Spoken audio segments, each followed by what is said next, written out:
Hey, everybody, and thanks for joining me on another episode of Straight Jacket White Rabbit. My name's Adam, and as usual, I'll be your host. You guys, I got all your messages. I appreciate you guys checking up on me. I'm sorry I've taken so long to get back on and do another video. I just had a lot of going on recently. So, anyways, like I said, I appreciate all you guys' patience, and I want to get into some things real quick. There's been a lot going on in the UFO circle. Now, we all know that Donald Trump came out and said, of course, that he was ordering everyone to declassify the UFO and alien documents. Now, that being said, a lot of us aren't getting our hopes up, okay? We're not sitting here going, oh my God, we're going to learn everything.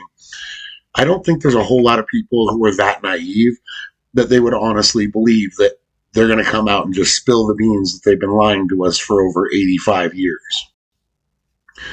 However, now that being said, I think some of the naysayers on this topic are naive.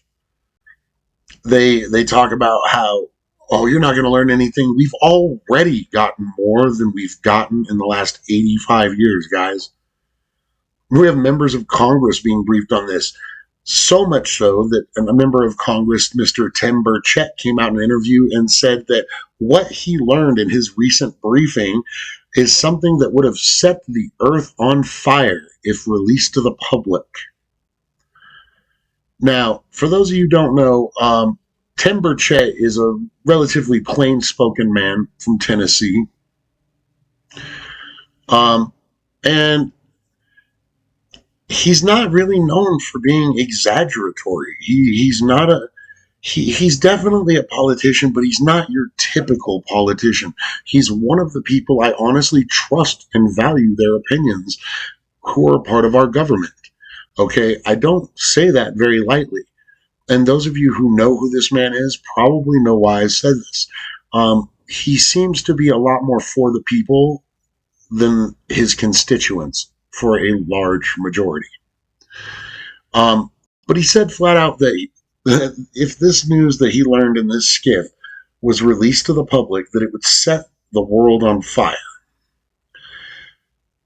Now, he, of course, is not going to go into classified information that's going to get him thrown in prison. I didn't expect him to. But he's trying to hint at things. And a lot of people are calling it a psyop. They're saying, oh, he's a plant. He's saying these things on TV to get interest on these topics over here, to take eyes off of things that are going on over here. I'll tell you why I don't think that's true. Number one, all accounts of this man is that he's got pretty good morality and integrity. Tim Burchett has been we'll say underfunded, to be nice, congressional member for a long time.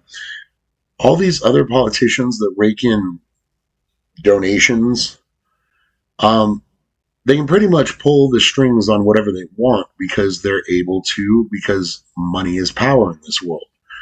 Tim Burchett has said for the longest time, he goes, man, if I had the money my opponents did, a lot of things would change and some people would be in some real serious trouble.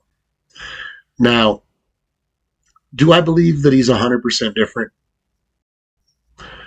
That's hit or miss, you guys. I'm not saying he's, 100% above board. I don't know this man personally. I can only tell you what I get as a sense of this man. I've watched almost every interview he's ever given. I've watched almost every statement, argument that he's had in Congress. I do watch these things. And speaking as someone just judging his character from what I've seen, he definitely does seem to be more on the side of the actual people of this country and less on the side of big business, big pharma, big tech, all these other people that basically control our government. Now, what on earth could he have found out in this skiff that would set the world on fire? Well, a lot of people have ideas about this, and one of the ideas is the topic which another man recently, Matt Getz. Okay, for those of you who don't know, real quick, I'm going to tell you this. Okay, Matt Getz is a former U.S. representative. He claimed on March 31st of this year, on an appearance on a show called The Benny Show here on YouTube, that a U.S. Army whistleblower briefed him on a secret government program, get this, involving alien-human hybrid breeding programs.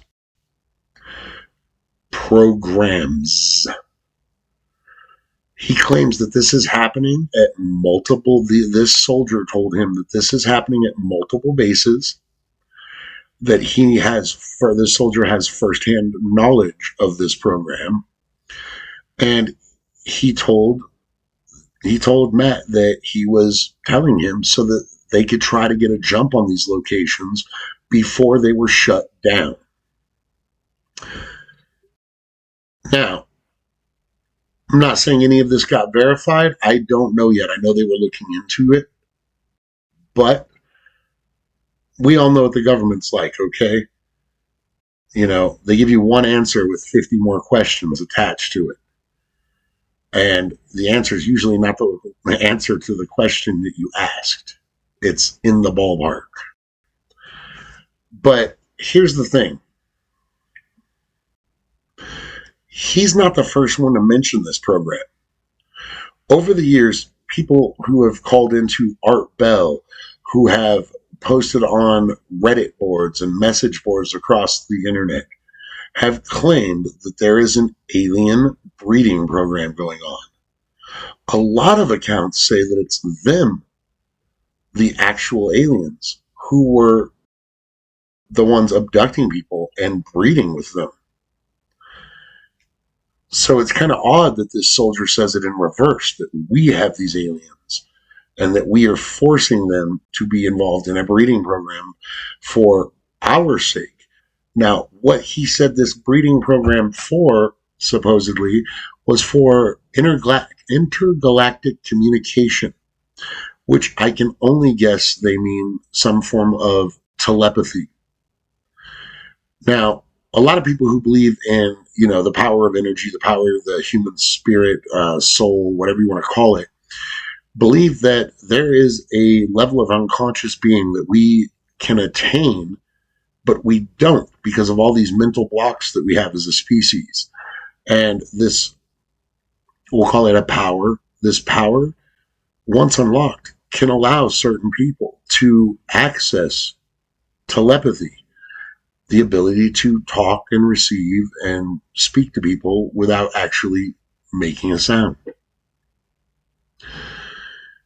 I do believe in telepathy. I've seen cases of it with humans, like just by themselves. So I absolutely believe that you don't need aliens to create telepathy. However, just because the explanation isn't something that I buy of why they're doing it, because I don't believe they're doing it for intergalactic communication, doesn't mean the program itself was fake. Now, if aliens are using us for breeding, or we're using them for breeding, I believe it's them using us. I have to say it.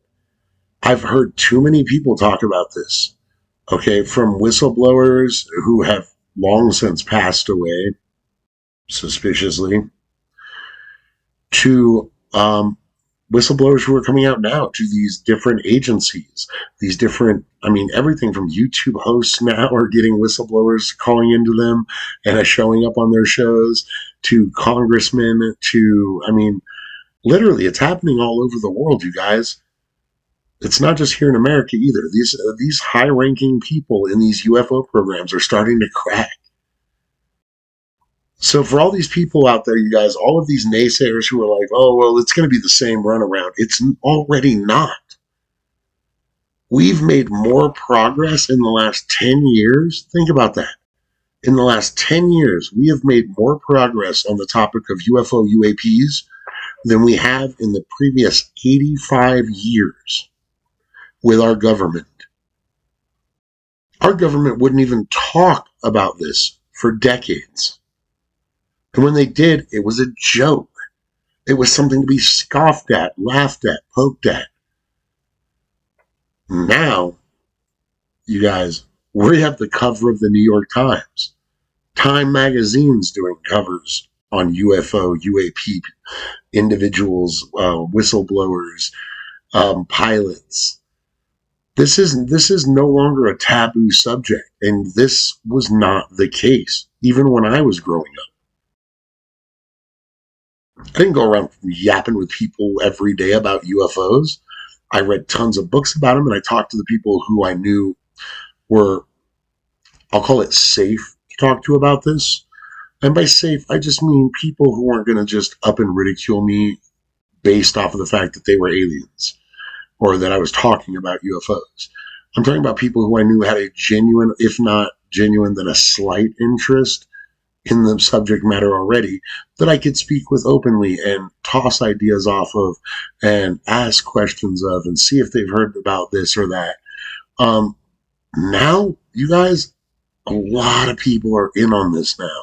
A lot of people are talking about it that weren't talking about it before. And why does that matter? Because we're talking about people in the government.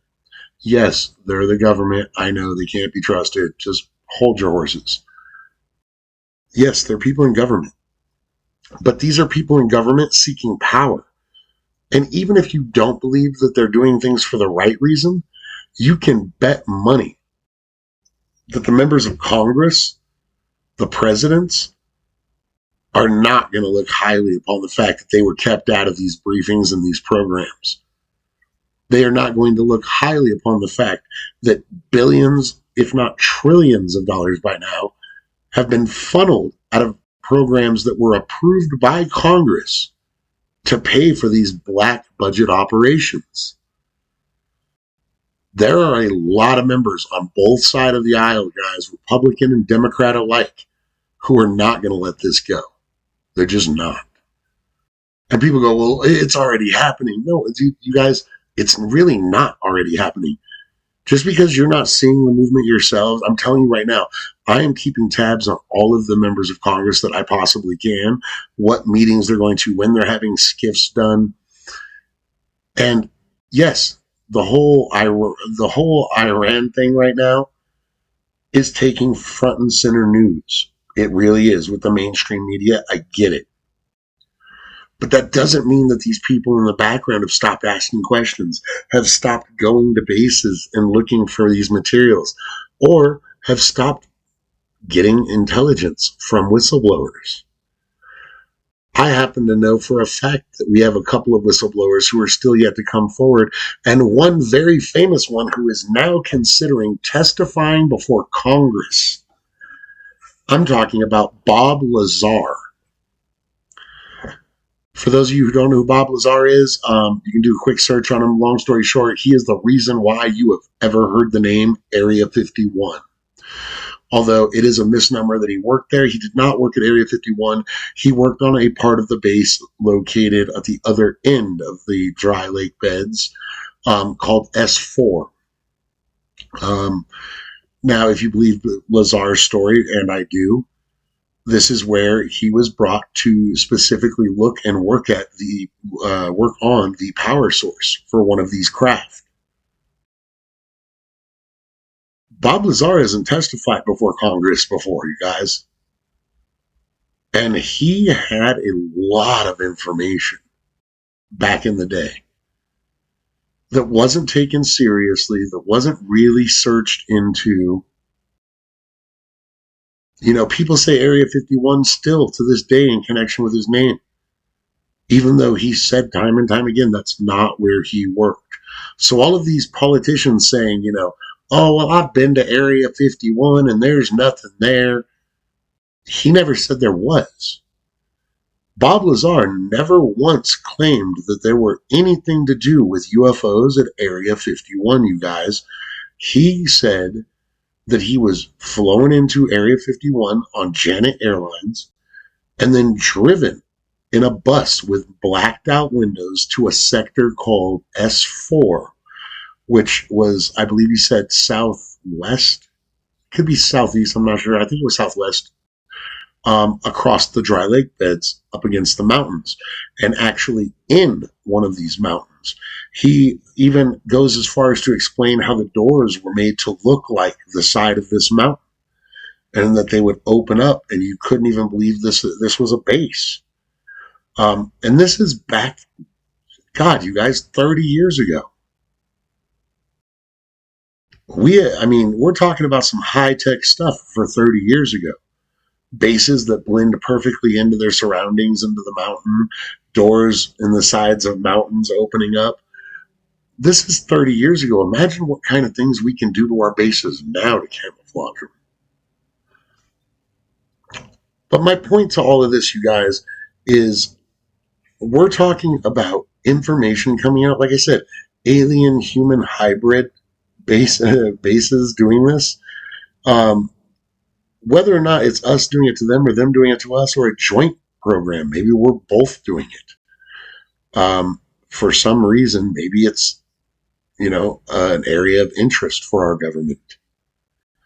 Maybe they know something we don't about these aliens' DNA, something that would be a tactical advantage for the human race. Maybe it's like people have claimed in the past that these aliens no longer have the ability to procreate. So they're having to use our species and, we'll just say, genetic science to clone, whatever you want to call it, create life, a hybrid of them and us. Now, whether or not you believe they're doing this or we're doing this, either or, it's the you can't ignore the similarities of both stories, okay? You now have a whistleblower coming forward saying that we're forcing them to breed. And actually, let me rephrase that. It didn't necessarily say forced. It said that these aliens were in a breeding program.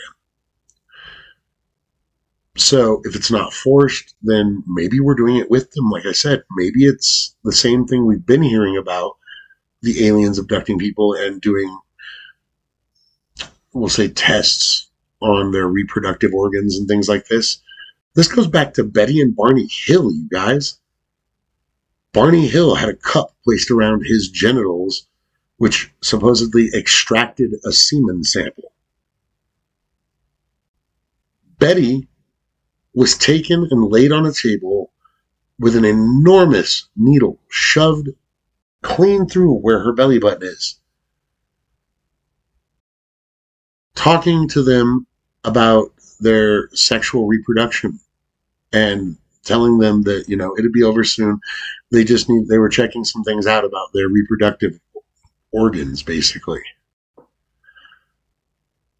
This is not a new topic, but it's very interesting that such a similar account is coming from now whistleblowers on our side. These are no longer fanatical couples. These are no longer, the redneck that gets on the 11 o'clock news, which, let's face it, those are the only people you saw on the TV and the radio back in the day. I saw an alien fly over my house. All I could think is, I hope he doesn't take Aunt Judy. Like, these are the types of people you saw on TV talking about UFOs and flying saucers back in the day, because no one of any respectable caliber, for the most part, got up and discussed these things. Like I said, the wall's broken, you guys. Wake up. Stop sitting here and telling me, oh, well, we're not going to get anything. We're not going to get anything. We've moved the ball past the 50-yard line. We're in scoring distance, guys. Okay, easily within scoring distance. Now, whether it's going to be, 3 points or whether it's going to be a touchdown, we don't know. Sorry for the sports metaphor.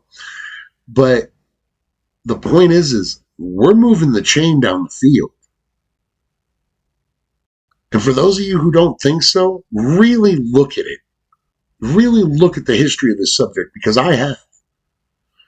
Not only have we moved the chains down the field, we've moved them so far down the field that there is no going back. There is no sweeping this under the rug. They don't exist anymore. Things like this. There's just not. I mean, like,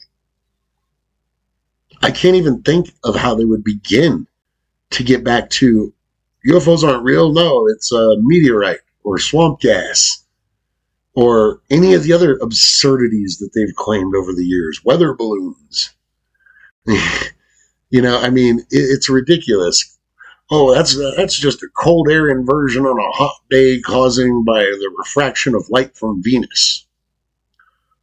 They're crud answers. I mean, just they don't cut it anymore. People have gotten smart enough on the topic. There's enough evidence and photos and videos and whistleblowers now that you cannot go back to the way it was. So give it time before you guys start naysaying all of this.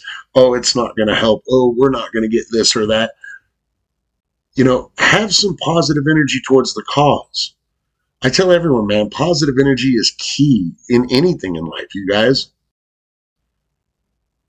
Keep positive on this. If you want to be skeptical, be skeptical. But be skeptical in a cautious kind of, let's see what happens kind of a way. Don't just be one of the people who naysay it because it hasn't happened before. Because the last decade of what we've seen hasn't happened before. We're in a whole new world of extraterrestrials, UFOs, UAP, underwater bases, breeding programs. Listen to the types of things that we're talking about now that we wouldn't have dared talk about openly even 30 years ago, 20 or 25 years ago or so. Nobody would have talked about this openly, and if they did, they were usually ridiculed or on Jerry Springer. We can't go back. There's no going back for us, you guys. We are at a point where we know they exist. We know that our government knows they exist, and we know that our government knows more than they're telling us. Now, that being said, I want to bring in another name that nobody's talked about in a while. I brought up Bob Lazar, and I want to go to another man. The man named Gary McKinnon.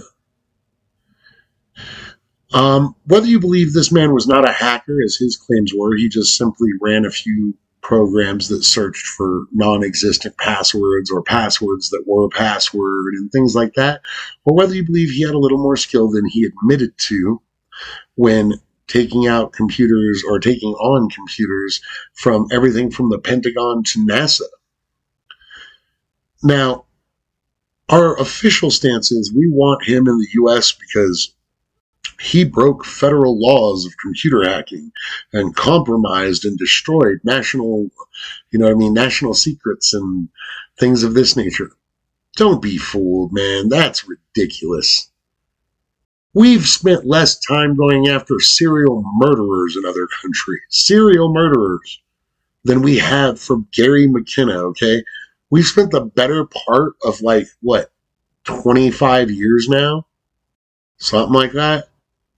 Trying to arrest this man and bring him back to the U.S. to throw him in a deep, dark hole where he could disappear more than likely, if you get my drift. But why? Could it be the fact that this man, when he got access, saw a craft in space on a NASA computer? Maybe. But I think it's a lot more likely that what got him in trouble was not the last minute picture he saw. I think it was the list of non-terrestrial officers. Yeah, as in not on this planet. There have been accounts of a secret space force, whatever you want to call it, a secret advanced technology group that have ships, many of them, like a fleet of them, out there in space. And I know a lot of you guys don't believe in that, and that's fine. But I'm telling you, there are numerous people I mean, Eisenhower's great granddaughter is one of the people who claims to have seen and been a part of this program. There's also people with connections to the time traveling programs that were run by our government, like Andy Vishago, I believe his name was, who claimed to have seen and witnessed these programs, these ships. Did Gary McKinnon find ships of a non-terrestrial origin, of a space origin? There's actually evidence to support this, you guys, if you do the research. Look at the Reagan notes.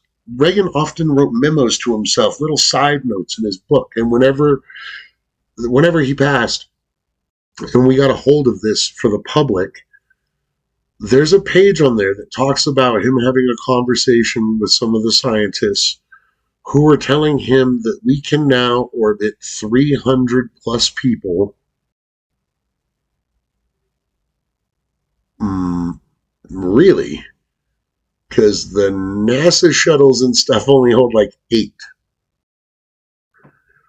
Wee bit different than 300 people. You could launch every freaking shuttle NASA or SpaceX has simultaneously. It's not 300 people. So what was he referencing? What program was he told about where we can orbit over 300 U.S. citizens, military or not? And this is back in the 80s, you guys. If we had this then, what do we have now?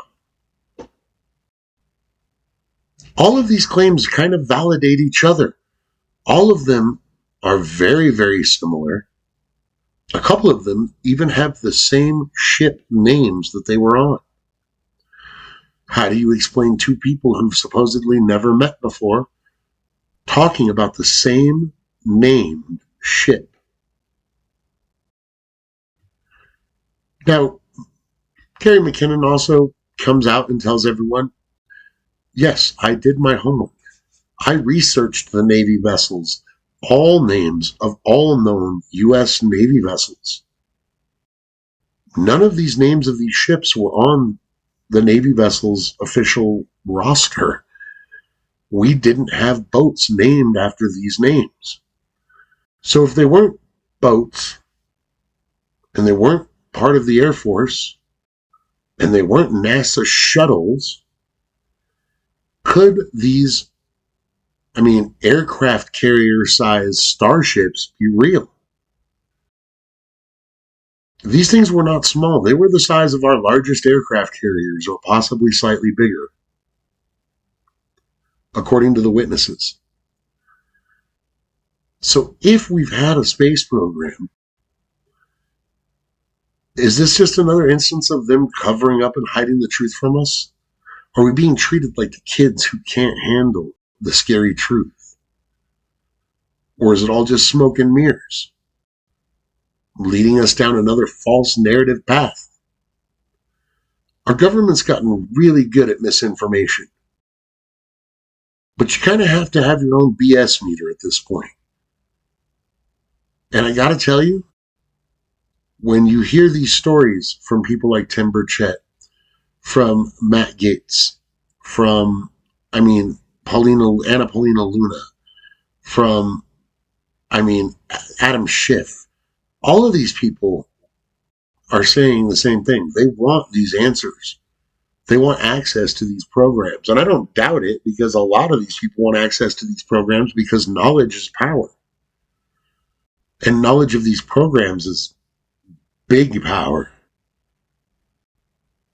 So I have no doubt that there's their usual infighting, and not all of these people are in on this for the simple discovery, the simple scientific advancement of our species, or even to answer the question, are we alone?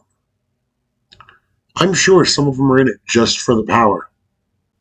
But the fact of the matter is people like Gary McKinnon and all these other whistleblowers and leakers of information, they've helped out tremendously And now we've pushed our cause so far that it's impossible to return to where we were. So for the naysayers out there, look at the bigger picture. We can't go back. We won't go back. And if we won't go back, there's only one way to go. That's moving forward. This has been Straight Jacket White Rabbit saying, love each other, stay safe, and good night.